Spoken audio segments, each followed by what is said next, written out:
Bonsoir, Monsieur le Premier ministre. Alors, on a entendu beaucoup de choses depuis une dizaine de minutes. J'ai entendu donc le « aller vite » d'Alain Mérieux. J'ai entendu également Guillaume Bouvier nous parler du rapport au temps, du rapport au pouvoir, du bien commun. C'est au cœur de l'intitulé « Réconcilier le temps court de l'économie, le temps long de la société ». Édouard Philippe, on va vous donner la parole dans quelques secondes. Mais juste avant, comme pour un certain nombre d'interventions aujourd'hui, il y a une vidéo. C'est une question, l'interpellation en fait d'un étudiant lyonnais. Il est vrai qu'aujourd'hui, plus que jamais, le temps de l'économie nous paraît très court. Mais comme je le dis, ce n'est que du paraître, car en réalité, en tant que consommateurs, nous n'avons nul besoin que cette économie aille si vite. La publicité, le marketing, la communication font en sorte d'impulser chez nous un besoin immédiat qui doit être comblé au plus rapidement. S'ils n'en prennent pas conscience eux-mêmes, c'est à nous, consommateurs, et à vous, pouvoir public, de leur faire prendre conscience de ce changement et de changer ce mode de consommation. Ainsi, le temps de l'économie s'allongera pour tendre vers le temps plus long de la société moderne. Car pour l'instant, l'horizon de notre seul bien commun le plus précieux, la Terre, s'assombrit. Et le temps que nous avons pour l'éclaircir, lui, est de plus en plus court. Alors, on entend, ça va trop vite, ça épuise les humains, ça épuise la planète. Est-ce que vous partagez le constat de ce jeune homme, Édouard Philippe? Alors, c'est compliqué cette histoire de temps. Parce que je vois bien l'aspiration qui est assez clairement formulée par cet étudiant, consistant à dire on vit dans une société où, au fond, le temps c'est de l'argent, il faut aller plus vite, et il faut donc presser les process, simplifier gagner en permanence dans une espèce de frénésie, et au fond il y a une forme de frénésie dans la société de consommation dans laquelle on vit, et il faut ralentir un peu tout ça. Oui, c'est vrai, c'est même incontestable. Mais dans le même temps, vous nous dites, Président, qu'il faut aller plus vite pour trouver des solutions. Et j'entends souvent des gens me dire qu'il faut prendre le temps, aller moins vite, et qu'il y a une forme d'urgence à aller moins vite. Alors, c'est pas la première fois que je fais face à des injonctions contradictoires, mais c'est difficile quand même. Moi, ce qui me frappe dans le monde dans lequel on vit, c'est qu'en effet, il y a des véritables urgences sur un certain nombre de choses, et en effet, on va sans doute trop vite. Ce qui me frappe, moi, et ça me frappe beaucoup dans la scène politique, qui est le monde dans lequel je vis quand même le plus, c'est l'espèce de prévalence permanente de l'immédiat et de l'urgence. C'est-à-dire que nous avons une espèce de société dans laquelle l'urgence du moment est la valeur cardinale. Traiter l'urgence du moment, c'est la valeur cardinale. Il faut aller vite, il faut répondre vite, il faut traiter rapidement. Alors vous voyez, par exemple, dans une campagne présidentielle, on vous demande ce que vous allez faire dans les 100 premiers jours. C'est super. Mais ça, c'est peu, en fait, 100 jours, sur un mandat de 5 ans. Mais si vous ne le faites pas dans les 100 premiers jours, vous ne le ferez pas ensuite. Je ne sais pas très bien pourquoi, mais c'est comme ça. Et quand vous êtes sur un plateau de télévision ou sur une radio et que vous développez une idée qui prend du temps, pas simplement pour la développer sur le plateau, mais ensuite pour la mettre en œuvre dans la réalité, dans l'action, tout de suite on vous dit « oui, mais attendez, qu'est-ce que vous allez faire maintenant ?» Parce que les Français, ils attendent, ils veulent un résultat. Et vous êtes complètement déconnecté si vous ne traitez pas l'urgence. Et donc vous êtes en permanence, et c'est comme ça, et je ne crois pas qu'on puisse malheureusement s'en extraire complètement, dans une tension entre une convocation, une injonction à dire très vite ce qu'il faut faire très vite pour obtenir un effet très vite, et à l'espèce de totale incongruité à espérer régler un problème en faisant comme ça. C'est le rôle du politique de réconcilier le temps court de l'économie et le temps long de la société? Non. Ce n'est pas le rôle du politique de réconcilier le temps court de l'économie. Mais il faut bien des gens pour réguler. Le rôle du politique, c'est d'essayer de faire en sorte qu'on fasse ce qui nous semble souhaitable, compte tenu de ces contraintes-là. Et ce n'est pas totalement simple. Mais on est, il faut le reconnaître, dans une société qui a une aspiration et une conception paradoxale du temps. Je voudrais vous donner un autre exemple. On est ici à Lyon, c'est un bon... Enfin, on est surtout à Écully. Hein. Mais, monsieur le maire, pardon. Mais enfin, on est quand même aussi un petit peu à Lyon. En tout cas, on n'est pas très loin. Et c'est formidable. Je suis venu en train tout à l'heure. C'était merveilleux. On aurait mis 1h57. C'est-à-dire que j'ai mis moins de temps pour venir de Paris à Lyon que j'en mets pour aller de Paris au Havre. En 1936, quand mon grand-père a pris la première fois le train pour le Havre, il a mis 1h40 pour faire Paris-Le Havre, pour Le Havre-Paris plus exactement. Aujourd'hui, dans le meilleur des cas, on met 2h10. Dans le meilleur des cas. Dans le même temps, on va plus vite pour aller à Lyon, on va plus vite pour aller à Bordeaux. Qu'est-ce que je veux dire en disant ça ? Je veux dire que, bien entendu, on a une aspiration et qui est encore plus nette après le Covid, à prendre son temps. Voilà, c'est vrai. Mais une bonne partie de notre prospérité et une bonne partie de nos aspirations, au plus profond, tiennent à la capacité d'aller vite et d'aller plutôt plus vite. Je sais qu'il y a une aspiration à prendre son temps. Je l'ai lu sur mon téléphone. Qui calcule de plus en plus vite. Et c'est parce qu'il calcule de plus en plus vite, et parce que justement chaque seconde gagnée, chaque million d'opérations traitées plus vite, nous apporte quelque chose. Donc, et je ne dis pas ça pour dire que c'est bien, je dis ça pour dire que nous avons tous en nous, ce n'est pas simplement le temps court de l'économie et le temps long de la société, nous avons tous en nous une contradiction fondamentale entre, en effet, la conviction quelque part que la compression du temps et l'urgence ne sont pas satisfaisants, et en même temps une forme d'attente et d'impatience limitée. Enfin, d'impatience très grande et donc d'attente limitée. Vous m'avez compris. Oui, on nous a compris, mais je vous écoutais, je ne pouvais pas m'empêcher de me rappeler que c'est le Premier ministre qui a souhaité faire baisser la vitesse de 90 à 80 km/h sur les routes, qui nous dit ça, et qui s'est heurté à une demande sociale, d'aller plus vite. Je dois dire que j'ai obtenu un succès d'estime.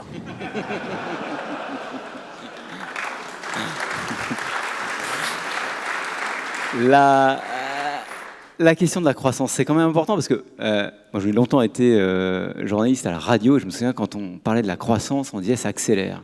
Et quand l'activité économique avait tendance à ralentir, voilà, on dit ça ralentit, ça décélère. Voilà, il y a un lien. Et tout à l'heure vous avez prononcé le mot prospérité. Il y a un lien entre la vitesse et la prospérité, selon vous ?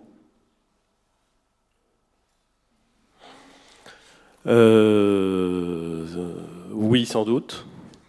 Encore faut-il... Moi, j'aime bien parler de prospérité et pas de croissance. D'ailleurs, j'aime pas parler de croissance, mais j'aime pas parler de décroissance. Parce qu'en général, quand on parle de croissance, on parle de l'augmentation d'un indicateur dont tout le monde sait qu'il est totalement idiot, mais que parce qu'il existe depuis longtemps et qu'il existe généralement dans plein de pays, il est pratique. Mais il est idiot. Faire et défaire, c'est toujours faire pour un indicateur comme le PIB. Donc voilà. Donc moi, je ne parle pas de croissance ou de décroissance. Je parle de prospérité en étant parfaitement conscient que c'est beaucoup plus flou, mais en considérant que la prospérité, c'est quelque chose de collectif. Et dans la prospérité collective, dans l'enrichissement collectif, pas simplement dans la recherche d'un taux de croissance, mais dans la prospérité collective, il y a, à mon sens, quelque chose qui n'est pas simplement l'enrichissement matériel, mais qui est une forme de qualité. Et on voit bien, et tout le monde le sent, et je suis sûr que tous ceux qui exercent des responsabilités dans des entreprises ressentent cette transformation sociale qui est parfois explicite, parfois implicite, d'aspiration à une meilleure qualité de vie.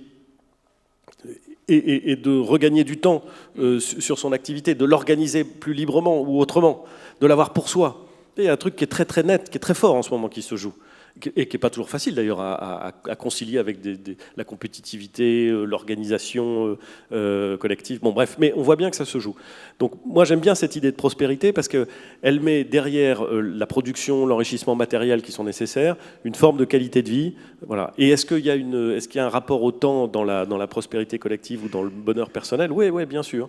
Mais je maintiens que c'est paradoxal et que c'est contradictoire surtout. J'hésitais à vous poser une question sur les 35 heures, mais c'est un débat qui est très ancien, mais bon, j'imagine que quand cette loi a été voté. Le jeune homme politique que vous étiez y était plutôt opposé. Et ça correspond pourtant à une aspiration sociale, si je vous écoute bien, ce que vous venez de dire à l'instant. Oui, d'abord, oui. Moi, comment vous dire ? Je comprends très bien le débat sur les 35 heures, sur l'organisation du temps de travail, sur très bien, est-ce qu'on est pour, est-ce qu'on est contre, est-ce qu'on est pour travailler moins ou est-ce qu'on est pour travailler plus ? Moi, je vous rappelle que je suis quand même partisan de travailler un petit peu plus longtemps pendant la vie, pour équilibrer le système de retraite. Si, je vous assure. C'est-à-dire que je suis quelqu'un qui pense un truc qui est franchement provocateur, puisque je pense en fait exactement que nous devrions faire comme tous les autres pays d'Europe. Donc voilà. C'est fou quand même. Donc je pense qu'il faut travailler plus longtemps. Mais surtout, je pense que dans une économie mûre et intéressante, on devrait avoir une approche du temps de travail. En vérité, d'ailleurs, on a une approche du temps de travail beaucoup plus riche que simplement une question de savoir si c'est 35, 36, 32, 38. En fait, c'est pas... J'ai 52 ans, je peux travailler beaucoup aujourd'hui parce que j'ai un travail qui est un travail qui me passionne, parce que je suis en pleine forme physique, même si je perds mes sourcils, parce que... et je ne suis pas dans la situation de mon père quand il avait 52 ans. Voilà, pas du tout. Pas dans le même métier, pas dans la même condition physique, pas du tout. Et parfois, je lis des propositions d'organisations syndicales qui disent il faudrait avoir un système dans lequel, même dans des métiers difficiles, quand vous avez 30 ans, vous êtes capable de travailler beaucoup plus longtemps. Et puis quand vous en avez 50, 55, 60, vous êtes capable de travailler un peu moins longtemps parce que la tâche est compliquée. Et je trouve ça pas idiot. Ce que j'aimerais, c'est qu'on arrive à un système suffisamment libre et discuté, pas simplement en termes de liberté individuelle, mais libre et discuté dans l'entreprise, où la question du temps de travail dépendrait essentiellement de la capacité que chacun a à s'organiser et de la nécessité d'organiser collectivement le travail dans l'entreprise. Je ne sais pas si 35 heures c'est bien, je ne sais pas si 32 heures c'est bien, je ne sais pas si 39 heures c'est bien. Ce que je sais, c'est que c'est peut-être pas absurde que celui qui a envie de travailler 39 heures puisse le faire quand il peut le faire, à l'âge où il peut le faire, compte tenu de ses contraintes familiales, compte tenu de son envie, et que celui qui en a plutôt envie de faire 32 puisse le faire. Je trouve ça pas absurde, peut-être compliqué à organiser. Mais ça me semble moins compliqué à organiser maintenant que ça l'était dans les grandes entreprises très normées qui prévalaient jusqu'à il y a encore pas très longtemps. Donc moi, je pense que la liberté qu'on peut avoir vis-à-vis de son propre temps est une des plus grandes... C'est une des plus grandes libertés qu'on a, en vérité. Organiser son temps, consacrer du temps à quelque chose qu'on a choisi, s'extraire justement soit de la pression de l'urgence, soit de la pression de l'ennui. C'est ça la grande liberté. C'est ça le grand bonheur, me semble-t-il. C'est pas nier le temps, c'est pas le comprimer, c'est au contraire le distendre quand on en a envie. Faire que les moments qui sont bons durent, et faire que ceux qui sont pas trop bons durent pas trop longtemps. Et donc voilà, donc si on pouvait avoir une organisation productive ou une organisation sociale qui préserve cette liberté, moi je serais enchanté. Mais tout ça, c'est dans un environnement qui est concurrentiel. Il faut qu'on parle de la concurrence au moins à deux niveaux, parce que cette accélération, elle est liée à la logique de concurrence. Une entreprise, elle a intérêt à aller plus vite que son concurrent. Et puis ça se passe aussi au niveau du pays. Mais une entreprise, elle a intérêt à faire bien. Et probablement, si possible, parce qu'elle est en compétition, à faire mieux. Alors parfois, ça passe par aller plus vite. Il vaut mieux quand même innover avant. Oui, sans doute. Ouais. Mais ça peut passer par aller plus vite, mais il n'est pas nécessaire de passer par aller plus vite. Je veux dire, quand je vais au restaurant, être servi rapidement a une valeur, mais être servi bien a une valeur aussi. Et alors, être servi bon a une valeur aussi. On est à Lyon. Évidemment. Non, mais vous voyez ce que je veux dire ? C'est vrai que la vitesse, il ne faut pas nier que la vitesse a une valeur. Mais ça n'est pas le seul étalon de la qualité, de la valeur et de la compétitivité même. Voilà. Donc parfois il faut aller très vite, c'est vrai. Parfois il faut aller plus vite, c'est vrai. Le temps gagné peut avoir une valeur considérable, c'est vrai. Mais il n'est pas le seul étalon de la productivité ou de la compétitivité. Enfin, je crois. Hein. Mais alors, au niveau... Si. Enfin, je ne sais pas. Bon. Mais au niveau d'un pays, souvent on dit la France, elle ne peut pas se permettre de décrocher par rapport aux autres pays. Elle peut pas, on le dit d'ailleurs au moment de... Je ne sais pas si elle ne peut pas se permettre, mais elle n'est pas loin quand même. Hein. Oui, alors, mais précisément parce qu'on nous dit souvent ça va pas assez vite, il y a des réformes à Voilà. Est-ce que, parce que tout ça pose un problème de stratégie, de souveraineté, voilà, le monde, lui, va vite. Et on entend très souvent ce mot, le monde ne nous attend pas. On ne va pas assez vite. Je vous confirme que le monde ne nous attend pas. Est-ce qu'on ne va pas assez vite ? Oui, enfin pardon, mais vos questions, elles sont quand même extrêmement générales, cher ami.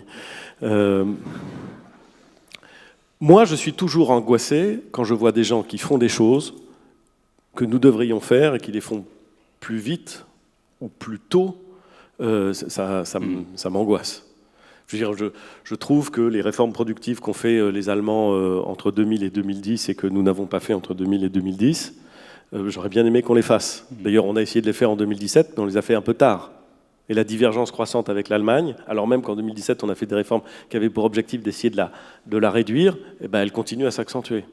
Donc j'aurais aimé qu'on le fasse plus tôt. Régler la question des retraites et l'équilibrer, j'aurais aimé qu'on le fasse plus tôt, notamment parce que si on avait commencé plus tôt, l'effort eût été plus supportable qu'il le sera quand il faudra vraiment régler le problème. Donc bien sûr qu'il y a parfois des moments où on est en retard et on ne va pas assez vite dans le sens qui me paraît souhaitable ou nécessaire. Voilà. Après, on n'est pas obligé de faire exactement toujours comme les autres non plus, hein, je peux l'entendre. Est-ce que notre pays, est-ce qu'il est particulièrement lent ? Sur certains sujets, oui, je crois. Lesquels ? Sur la question des retraites, c'est un psychodrame national, quoi. C'est effrayant. Je ne comprends pas pourquoi ça fait aussi longtemps qu'on en parle. Bon, on m'en parle depuis 1986. J'avais 15 ans. Je ne pensais pas à la retraite. Mais mon prof d'économie, lui, manifestement, il y pensait, puisqu'il me disait déjà, il prenait les courbes, il montrait les courbes, il expliquait, là, il va y avoir un problème, il va falloir travailler plus longtemps. Enfin, je veux dire, bon, 86, quoi. C'était un professeur d'économie. En seconde. C'était pas un gauchiste, hein. C'était pas un gauchiste. Si possible. Mais n'empêche qu'il disait qu'il fallait travailler plus longtemps. Possible quand même, si. Mais il disait qu'il fallait travailler plus longtemps. Et c'est vrai qu'on a ce psychodrame. Donc on a des sujets sur lesquels on sait, on devrait, et on fait pas. Et on procrastine, ce qui est une façon d'utiliser le temps bizarrement. Alors, vous voulez des questions précises ? J'en ai une très précise. Que posait tout à l'heure Pascal Demurger, c'est peut-être un peu technique, mais il disait, voilà, moi, ce que j'attends des politiques, par exemple, c'est qu'ils incitent le système économique à aller dans le sens du bien commun, pour résumer, et notamment, par exemple, on pourrait moduler les droits de vote des actionnaires en fonction de la durée de leur investissement. Ce type d'action, là, pour le coup, les politiques peuvent les entreprendre. Oui, et je trouve ça assez malin, d'ailleurs. Enfin, ça a sans doute des effets pervers, ça a sans doute des inconvénients, et il vaut mieux bien les mesurer. Je ne suis pas un expert en la matière, et donc je ne prétends pas du tout avoir un avis définitif, et je voudrais prendre le temps de réfléchir. Mais ça ne me paraît pas idiot, parce qu'on voit bien que les systèmes dans lesquels la participation et la détention du capital est plus durable que immédiat sont des systèmes dans lesquels on peut sans doute mieux prendre en compte le temps long. C'est un des sujets qui est quand même essentiel à la fois dans le monde politique et dans l'entreprise, prendre le temps long. C'est-à-dire se projeter au-delà de l'immédiat, comme toujours, avoir une stratégie, se dire que on a un point à atteindre à 10, 15 ans, 20 ans ou même 5 ans, ça dépend des cycles de produits, ça dépend du marché, ça dépend de l'activité, mais enfin, quand même une stratégie qui va très très au-delà de décisions immédiates ou de décisions tactiques. Et c'est vrai que quand vous avez un actionnariat qui est là pour durer, il est probablement plus facile, même s'il y a sans doute 1000 contre-exemples, il est sans doute plus facile de se projeter dans la durée quand votre actionnaire il est là pour la durée. C'est probable. Statistiquement, ça doit être vrai. Et je suis certain qu'il doit y avoir quelques contre-exemples. Par exemple, l'actionnariat public. Non, mais l'actionnariat public qui est... Mais non, mais c'est un exemple intéressant. L'actionnariat public, il est présenté comme normalement présenté comme un élément qui doit garantir justement la prise en compte du temps long, peut-être une certaine forme de désintéressement sur la rentabilité immédiate aussi, mais en tout cas la prise en compte du temps long. Je ne suis pas sûr que ce soit ça que ça montre. Je ne suis pas sûr que l'actionnariat public dans notre pays ait démontré, avec la force de l'évidence, une capacité infiniment supérieure à prendre en compte le temps long par rapport à l'actionnariat privé. Il y a des sujets sur lesquels on est en retard, et c'est lié notamment à la réglementation, donc quelque part aux politiques. Je pense par exemple à l'éolien. Alors après, on ne va pas rentrer dans le sujet de savoir si c'est bien ou pas, je parle au maire du Havre. Mais prenons un autre sujet, par exemple cette mine de lithium dans l'Allier. On dit qu'il faut le faire, on entend les pouvoirs publics nous dire qu'il faut le faire, évidemment il va y avoir des oppositions. Si on le fait dans 20 ans, ça nous fera une belle jambe. Comment est-ce qu'on fait aujourd'hui quand on est en responsabilité, vous avez été Premier ministre, quand on est en responsabilité pour que la décision soit prise et qu'elle soit appliquée, et si possible pas dans 20 ans, puisque c'est maintenant qu'on en a besoin? C'est une question d'équilibre et il est rarement totalement satisfaisant. Vous voulez qu'une décision soit... D'abord, il y a des choses extrêmement différentes. Il y a la vitesse de décision et il y a la vitesse d'exécution. C'est très très différent. Surtout en France, où on pense trop souvent que les choses sont faites lorsqu'elles sont dites. Alors évidemment, j'ai pris une décision et je le dis, donc ça va être fait. En fait, c'est plus long quand même.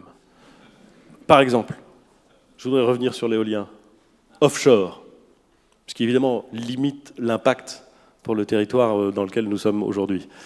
L'éolien offshore, les décisions de lancer et de développer l'éolien offshore en France, elles ont été prises en 2009. 2008-2009, on prend la décision de lancer un grand plan de développement de l'éolien offshore. Et on se dit à l'époque, c'est vachement intéressant, on va faire de l'éolien offshore parce que sur l'éolien onshore, on a quand même déjà un peu perdu industriellement. C'est-à-dire qu'au fond, les grands acteurs ne sont pas français et on ne va pas réussir à équiper le territoire et à développer à la fois en électricité renouvelable, enfin en production d'électricité renouvelable et en présence industrielle suffisamment en France. Bon. Donc développons l'éolien offshore. On pourra faire des acteurs français. Et accessoirement, ça a pas mal d'intérêt parce qu'on est un peu plus loin des côtes, on peut installer des mâts un petit peu plus gros, ça marchera très bien. On est en 2008-2009, c'est un super calcul. Les deux usines qui construisent des éoliennes offshore en France ont été les deux inaugurées en 2021. 22. Vraiment, hein. La plus grande est au Havre, c'est une grande satisfaction, mais elle n'est pas française. Et la deuxième est à Saint-Nazaire, c'est une grande satisfaction aussi, elle n'est pas non plus française. Parce qu'on a mis tellement de temps que les acteurs industriels français, Alstom et Areva, pour ne pas les citer, qui s'étaient engagés assez fortement et assez intelligemment sur le sujet, ils sont passés à autre chose, ont vendu leurs activités, c'est Siemens qui a racheté, c'est Gamesa qui a pris, enfin bon bref, passons. Et moyennant quoi, on va avoir des éoliennes. Alors elles ne sont pas encore installées, parce qu'on a les usines, maintenant on les produit, on va les installer, et à partir de 2023, je pense, on devrait commencer à produire de l'électricité. C'est à la fois comique et désastreux. Parce qu'on n'a pas le temps. C'est-à-dire, si on veut vraiment changer la donne en matière de production d'électricité renouvelable, alors pour le coup, on n'a vraiment pas le temps. Mais qu'est-ce qui fait que ça dure aussi longtemps? Ce n'est pas simplement 3 technocrates dans leur bureau, c'est d'ailleurs pas du tout 3 technocrates dans leur bureau qui poussent un crayon en se disant « Tiens, comment est-ce que je pourrais faire que ce soit plus long ?» C'est pas comme ça que ça se passe. C'est qu'on a un système en France qui est extrêmement protecteur d'un certain nombre de droits dont on pense collectivement qu'ils doivent être protégés. Si vous voulez construire une ligne ferroviaire entre Lyon et je ne sais où, et Le Havre, par exemple, pour faire en sorte que Le Havre devienne le grand port de Lyon, ce qui me paraît une bonne idée, ça va prendre du temps. Ça coûte très cher, on n'a pas forcément les moyens, très bien. D'ailleurs, souvent, on va créer des procédures parce qu'on n'a pas assez de moyens. On connaît ça par cœur. Mais surtout, il va y avoir des procédures de délimitation des espaces, d'achat des terrains, puis ensuite d'achat contre la volonté de leurs propriétaires des terrains, puis de recours. Et tout ça correspond au fond à une idée que la propriété privée en France, ça se protège. Si vous voulez faire la même ligne en Chine, vous aurez des recours. Mais ils seront réglés plus rapidement. Hein. Et alors on peut dire que c'est mieux parce que ça va plus vite, mais on peut aussi reconnaître qu'il faut savoir dans quelle société on a envie de vivre au regard, par exemple, de la propriété privée. Alors moi, ça me fout en rogne quand des projets dont je considère qu'ils ont un intérêt national, qui correspondent à l'intérêt général, sont mis en œuvre trop lentement. Franchement, je vous assure, je le dis de façon détendue, mais ça me fout dans des rognes pas possible. Je ne m'énerve jamais en public, jamais en privé non plus, mais je vous assure que ça m'énerve. Mais je sais aussi que c'est la contrepartie de choses auxquelles, en fait, on est assez attaché. Parce que une autoroute ou une voie de chemin de fer qui passe en bas d'un village, à côté d'une église classée, ça compte en France. Et ça compte à juste titre, ou ça devrait compter. Il faut faire avec. Non, il faudrait réussir, mais c'est toujours une question d'équilibre, il faudrait réussir à définir des degrés d'urgence collectivement assumés. Au moment du Covid, c'était pas la meilleure période collectivement que nous avons vécue, et individuellement non plus, je vous le garantis. Au moment du Covid, on a littéralement écarté des pans entiers de choses qui sont extrêmement importantes en termes de législation, de passation de marché, en termes de... parce qu'on considérait qu'il y avait urgence, à juste titre d'ailleurs. Et on a donc pu faire des choses. Mais vraiment, par exemple, en termes de coopération entre les structures hospitalières publiques et les médecins libéraux, dont 3 mois avant, vous auriez posé la question « est-ce qu'on peut le faire ?» Les gens vous auraient dit « jamais, ça va être très long ». Bon. Et on l'a fait. Donc ce qui serait chouette dans notre pays, c'est qu'on accepte le débat sur est-ce qu'on est capable de définir collectivement un degré d'urgence à des projets qui justifieraient un degré de réalisation plus rapide. Ça a l'air tout bête, mais ça n'existe pas vraiment. Et quand on pose la question, et on le fait parfois en termes législatifs, de procédures exceptionnelles pour accélérer des délais sur tel ou tel sujet, on voit bien que la définition de l'équilibre est quand même assez délicate.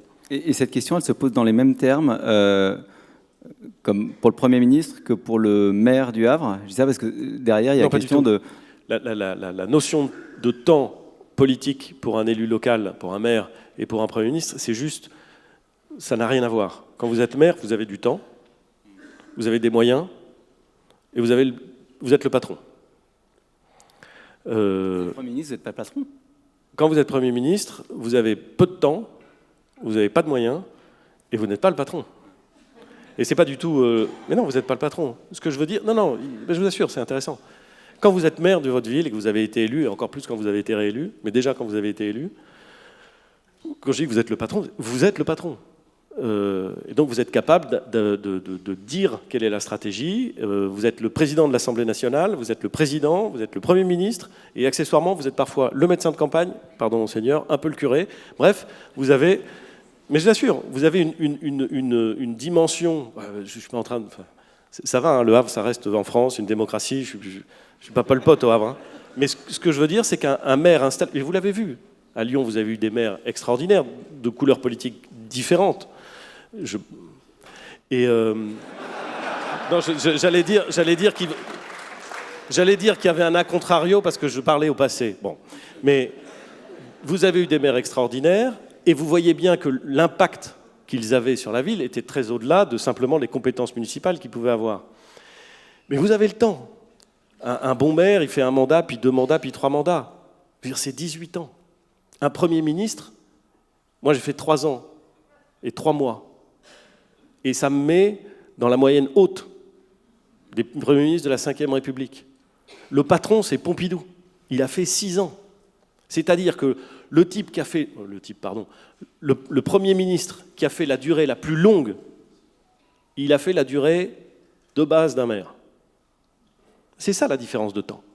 Bon.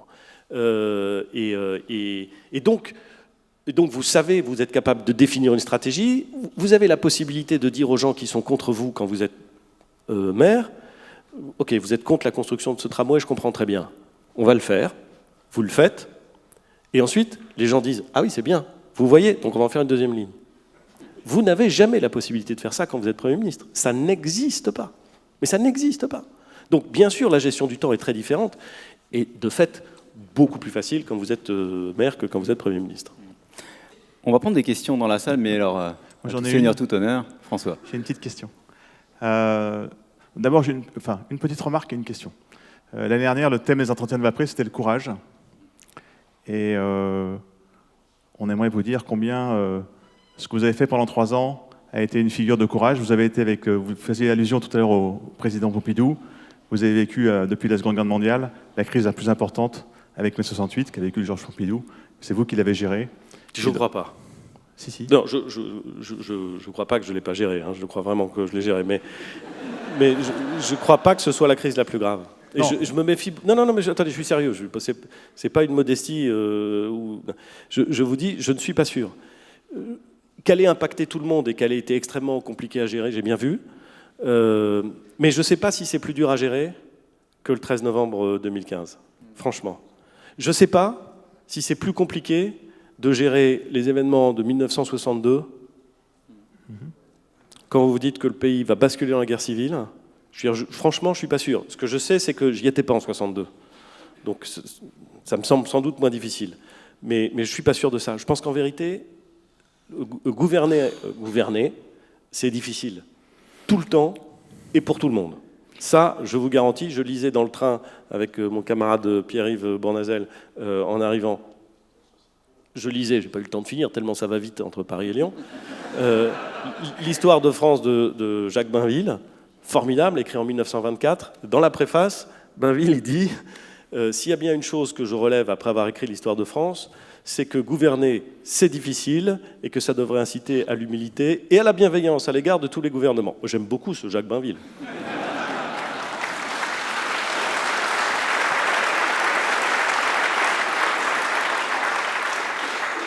Alors j'en viens à ma question.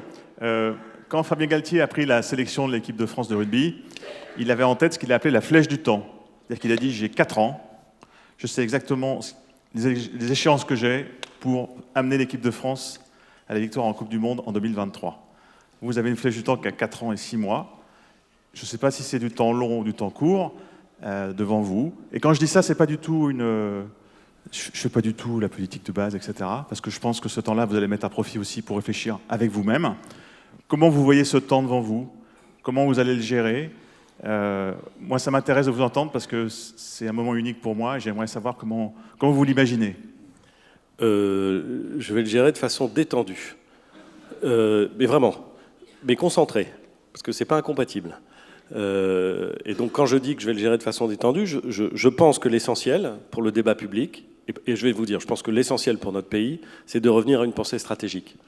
C'est donc de s'extraire de l'urgence, c'est de s'extraire de l'immédiat, et c'est d'accepter l'idée de dire qu'aucune société, aucun pays, aucune entreprise ne peut avoir une action constante et cohérente sans une stratégie. Donc il faut penser stratégique. La dernière chose à faire, c'est de s'intéresser à un programme. Il ne faut pas s'intéresser à un programme, enfin en tout cas pas maintenant. Mais voyez. Non mais vous voyez, c'est le genre de truc, ça va me faire avoir des problèmes. Et c'est moche.